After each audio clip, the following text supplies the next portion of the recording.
Trying to run a sustainable oyster farm and do it on a small scale, there's a lot of challenges.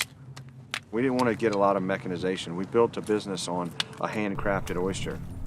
We got people who, on the weekends, they go out and seek out a new oyster.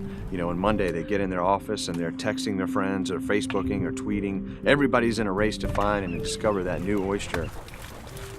We farm raise aquaculture oysters on the Lynnhaven River in Virginia Beach, Virginia.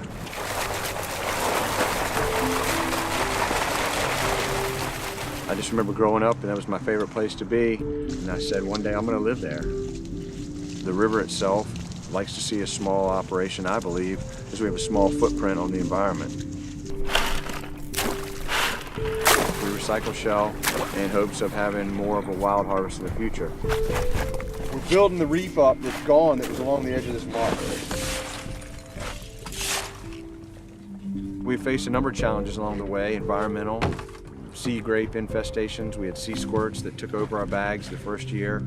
Some thievery along the way. We had homeowners that weren't big fans of having us grow oysters and harvest oysters behind their house. If oysters are able to be eaten from a certain body of water, that's a great indicator of how clean that water is.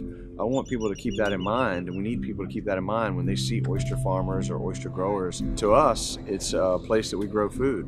And if that water's clean enough to grow food, then they should be happy that we're there. We're literally the canary in the coal mine.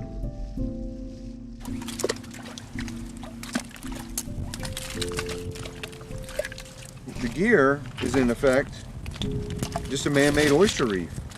I'm leaving oysters in the water that are cleaning the water while I'm waiting for them to grow enough to where I can sell them.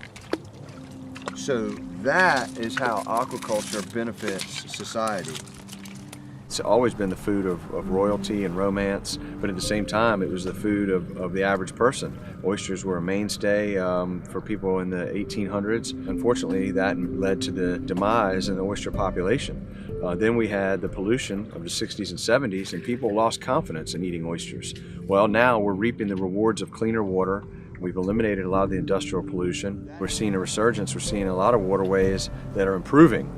And so people are more confident in the oysters and confident in the things they're eating. People want to know where their food comes from.